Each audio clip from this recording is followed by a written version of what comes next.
Okay, hi everybody. My name is Sonja Montiel with College Confidence Academy, and I am so lucky and honored to have Christina Hamernik here with me, a mother of 3 children who is willing to explore this unique journey of taking a tween and teens through this unique journey of exploring options after high school. Hi, Christina. Hello, nice to see you. How are you doing today? Doing okay. So, see, you're doing okay, and you have, how many? 1 tween and 2 teens? I have 2 teens and a 20-year-old. Right. See, with Mia, so we go Right. back a long way, you and Yeah. I, and it goes back to the days of when I was the college counselor for Mia, the first of your children, the oldest, and I still think of her as a teen, so I got to get rid of that. Yeah. All right, let's just get started. So I'd love to explore kind of what it's like for a parent in terms of how we guide our children. So if you don't mind, I'd love to kind of understand, what was it like for you as a teen when you were kind of going through this journey with your family members, if you can So, remember? as myself, when I did, oh, well, I'm a first generation college student, so my parents did not have any guidance for me. They always told me, we want you to go to school. They spoke in terms of when you go to college, or when you're at college, when you get your college degree. And that's how they always talked to us. So I think they really planted that seed, it's the neuro-linguistic training, and it sunk in for me. But as I got closer to being a senior, I just didn't know what to do. And they couldn't help me either because they didn't know what to do. I was involved in lots of extracurriculars. I played sports, every sport, and I worked. So I was not, a slacker student. I had good grades, but I just didn't have any guidance. I was lost. And my guidance counselor was not very helpful either. Instead of sort of pointing me in the direction of how to apply for schools, he told me, well, you can get a job after school, after graduation. So one day I'm walking through the hall, and the assistant principal pulled me aside and said, hey, are you interested in going to college? And I said, I am. I don't know what to do and what I'm supposed to be doing, and I'm just a little lost. And he said, well, listen, I want you to come in my office because there's a scholarship that I think is perfect for you. And I said, I don't know what to do. And he said, we're going to do it together. So he took me in the office right then, and he filled out the application with me and sent it. And I ended up getting a scholarship for my first 2 years of school. And it would not have happened without his intervention.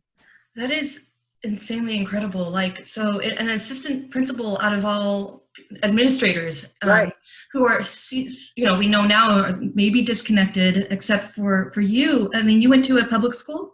I was at a public school. There was probably 1,600 kids. Wow, yeah. I knew who he was. I didn't know he knew who I was. So I was a little shocked when he pulled me aside. I thought, oh my gosh, what did I do? But it was actually a good pull aside. So I'm thankful to him. I saw him several years later. I went to an event when I was back visiting my family and told him, I thank you so much. I appreciate you so much, because I don't know which direction I would have gone if you wouldn't have pulled me aside and helped me do that application. Yeah, and it's not the fact that the counselor said, go to work, that's so offensive. I think it's just that you've been tracked, like there was a track, like this is your only option, which is, as a young person working so hard. Right. Offensive. I mean, maybe you didn't feel that as a teen, but now looking back, it's like, what?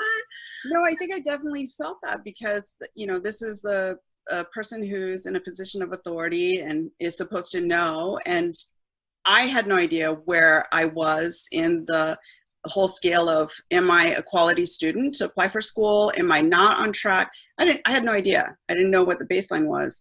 But he did. And he had access to all of that. And he could have very easily said, yes, you have lots of good credentials and this is how we can package it. And these are some schools you can think of, but that didn't happen.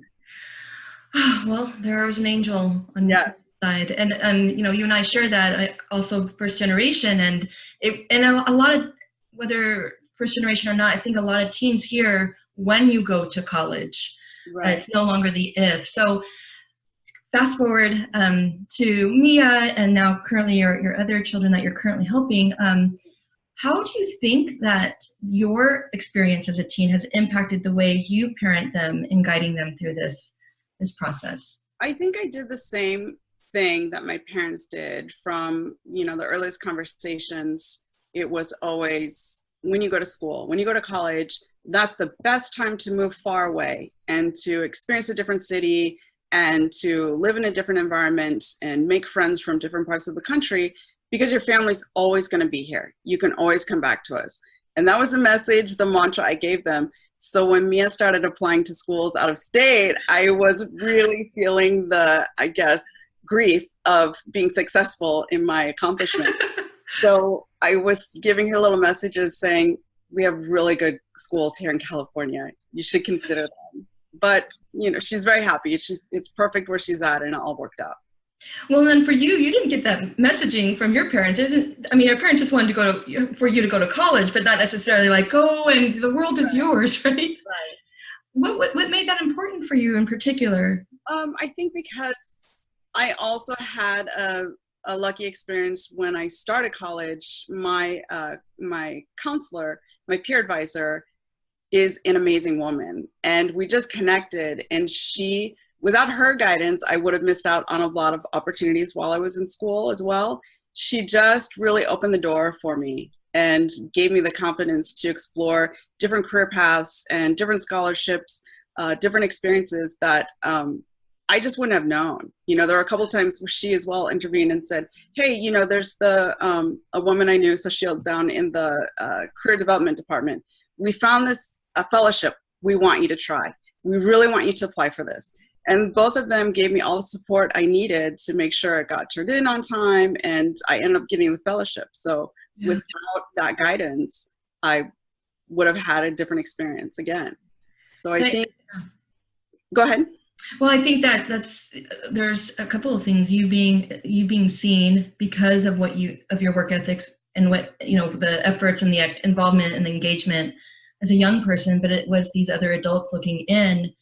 And I think for you in particular, and I always ask this question about parents before we guide their teens, in particularly the college process, is because we sometimes don't understand that our own experience as a teen leaks into how we guide them as a parent, whether it's positive experiences in the case where you had, or negative experiences where if they didn't have those people and as a parent you ended up in a place you didn't want to be in, how does that impact guiding your own children through this process? It does as well, because I ended up going to law school after college, and I took loans for everything. I was able to pay off my undergrad, but law school, I went to a private university and a top 20 school, and it was really expensive. And to this day, I still have loans, like many people in this country. So that was also part of the message to our kids, saying, do whatever you can to not have loans. Take longer in school, find a way to get scholarships, or go to community college, whatever it takes. You have to find a way not to have student loans, because it holds you back from so many other opportunities, whether it's, retirement funds or investing in other things. You just don't have the money to do it, because a big chunk of your income goes towards your school loans. My husband has the same, and so it's like we have a third and fourth mortgage with loan payments. So I definitely didn't want that for them. Yeah. So tell me then, what was and actually, because you have 3 different types of children, Right. What has the experiences been through planning and communicating with teens of different motivation levels? Right. Can you summarize that? That's difficult because they're all different. With my first, she is really good at processing what I say. She's not reactive to messages that might feel negative to her, or, because if you say don't go to school because it costs so much money, or don't get loans because it's too expensive and it has all these pitfalls in the end, they may hear just don't go to school, which is not the message. So she processed what I would say, and we would have this ongoing conversation. And so she was really good. I think that when we were looking at schools and trying to narrow down schools, the conversation was, you can't have one that is your ultimate favorite and in your heart that you think you have to go there, because there's so many great schools out there, but in the end you have to go where it's going to be the best financial situation for you. Mm-hmm. And so I think that was a little tough for her to sort of have that guard up, to not have that ultimate, oh, that's the school I really want to go to, that's the school I love, like you hear a lot of seniors. She didn't do that, at least outwardly she didn't. And I think she had a pretty balanced approach to it. My son, my middle, on the other hand, is just, he has no concerns. He doesn't process it, and he's willing to, you know, go out and take those loans because he believes that he's going to be able to pay them off and it's not going to be an issue. So every kid is different, and they either listen to you or they don't. So we'll see. Yeah, it's what was nice to hear, with, especially with Mia, was that you what's really important is that you kind of presented the reality of this is our family, this is the resources that we have, and I want to make sure not to mislead you as a young, you know, in the optimism and the ideal, you know, mindset that you have. I don't want to mislead you and fantasize what this is. And a lot of parents that I work with sometimes use that kind of fantasy because they're so afraid of demotivating them. Right? They're so afraid of shutting them down, like, oh, then I just won't go to college, that they'll just say, no, look at all this beautiful eye candy, and here's your dream university, fight for it. But then that conversation that you've learned happens at the very end when they are finally accepted and say, oh, I'm sorry, we can't afford that, which really hurts the relationship in really significant ways. But then you said at the end of the day, you repeat that same parenting style with another child, and it's like, why isn't it working? Right? And I think there's an honor to that. There is, as a parent, like you need to honor the child that you have and find ways to support them, right? Right. So I came in to help, you know, your Mia. Right. How do you think, because it sounds like there was the right mindset, communication was happening. What do you think through some methods or strategies where, like, I came in and helped with that process? I mean, focus. I think that, you know, I'm a first generation student. I was reading a lot about the application process and how much it changed from when I was applying to schools. And the admission rates and how much that changed from when I was applying to schools. So I had the anxiety of, if this is what she wants and that's all she wants, how is this going to go? You know, is she going to get into a school? I mean, we really sort of had those thoughts in the back of our minds. Is she going to get admitted anywhere? So we kind of overshot, but we didn't know, okay, well, what are good fits for her? Because she had some very clear ideas of what she was interested in doing.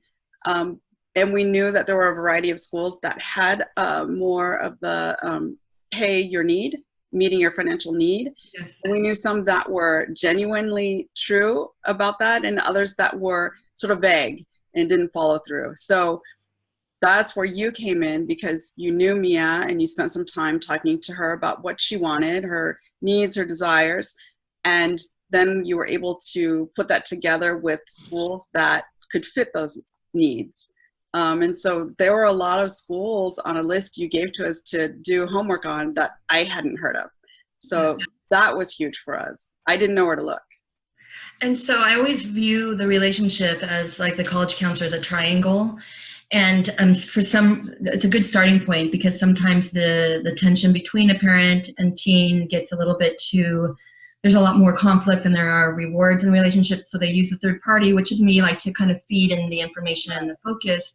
But I think for you and Mia, you guys have such a great relationship. So in terms of focus, it was giving both of you that information. And then I would love to know, I'm so curious, what happened in the background? Was it like you and Mia having meetings and saying, ooh, what are these colleges? Never heard them before. Let's research together. Or did Mia want her individual space? Or I want you to say, Mom, please research it for me. I'm so busy. I think that, you know, school is also a lot more overwhelming, it can be, than it was when I was in school, because of those expectations when applying for college, what the schools are really expecting to see on your application. And so I think Mia was very acutely aware of those things, and she really went over the top of trying to cross off every box of what a school would look for. So that doesn't leave a lot of time for sleep or anything extra. So it was more of me processing the information that you provided, trying to get a recap of a conversation that you had with her, and then trying to do a to-do list, because I had to break it down in daily to-do tasks. Otherwise, it just became too much. There's just not enough time in the day to really be 100% at everything you're supposed to do. Right. I mean, I think that, you know, at that time, Mia is more aware than others. She has a higher level of maturity, I believe.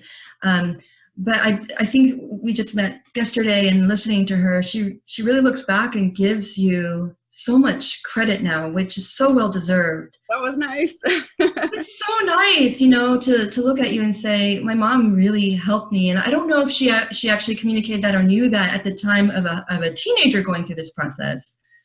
But that engine, I mean, right. I think for a teen brain to navigate what's going on in their daily life and then forecasting what happens in the future and doing this process that impacts the future is so abstract.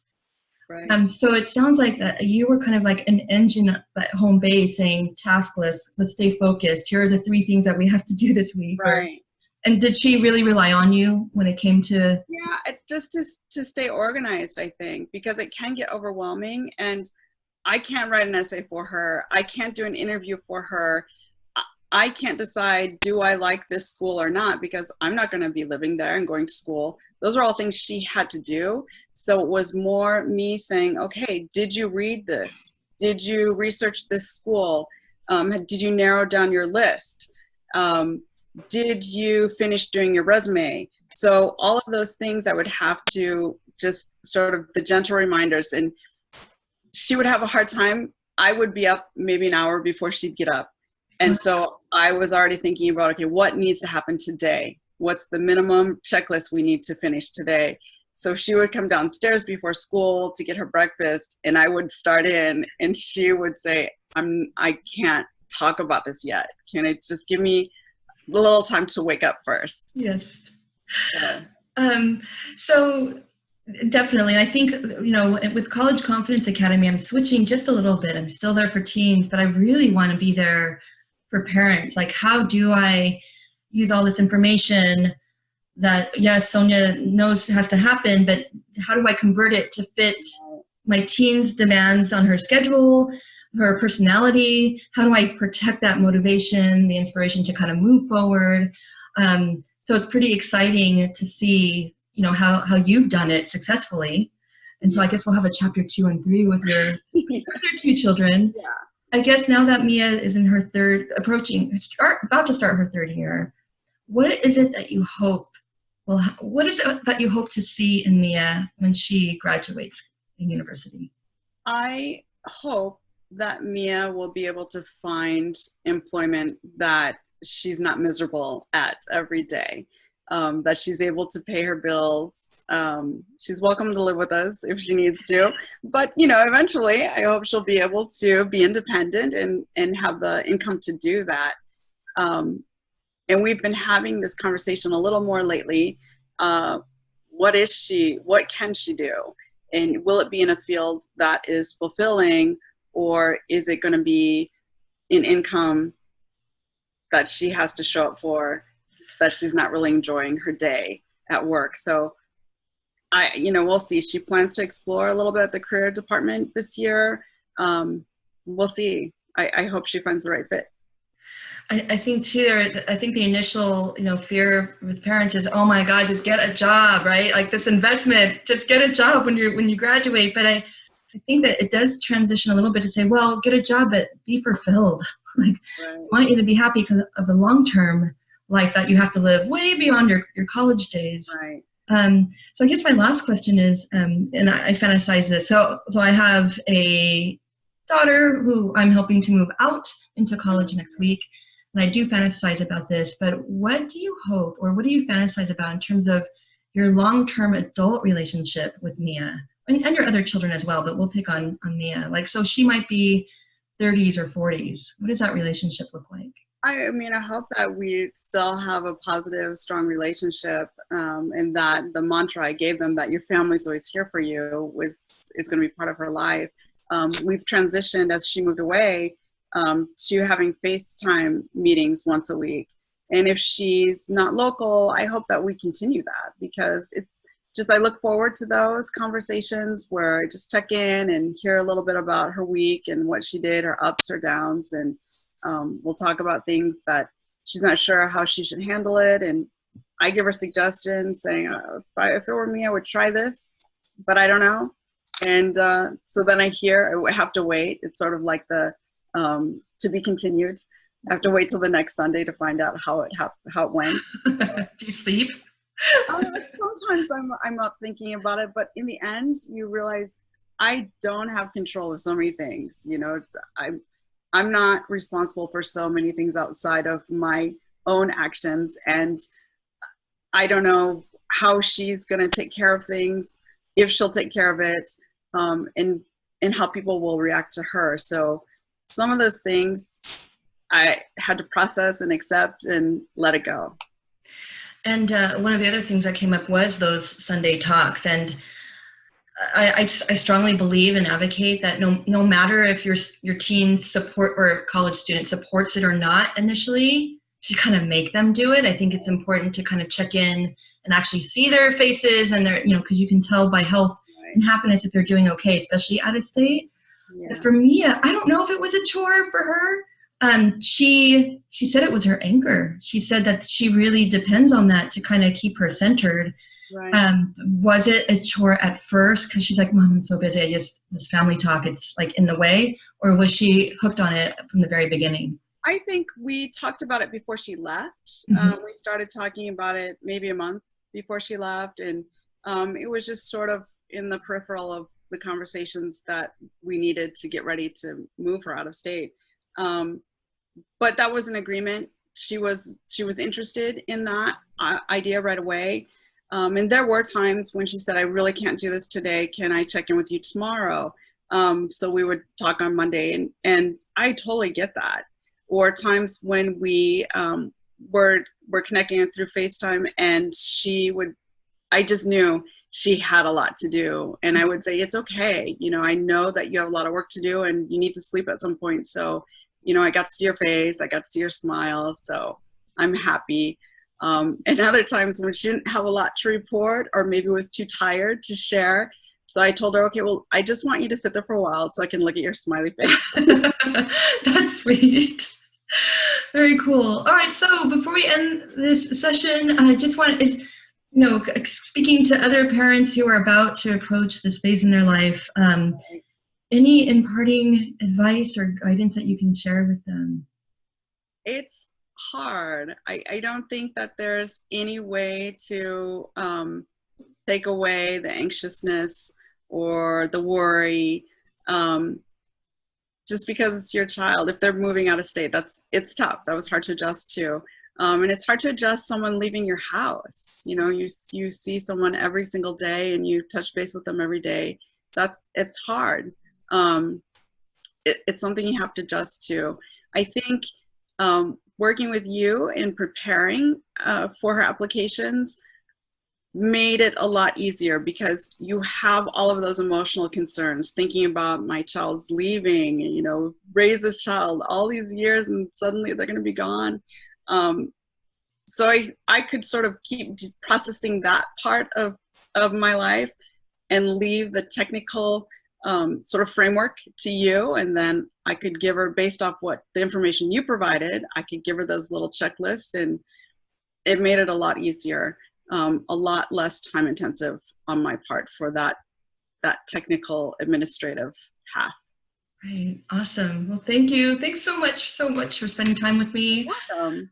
And just reflecting. It's actually a really good exercise to where did I come from? Oh, okay. This is why I'm here. This is where I'm going, right? Right. Happy to be here. Happy to. Oh, thank you. All right. So I'll talk to you soon. Okay. Sounds good.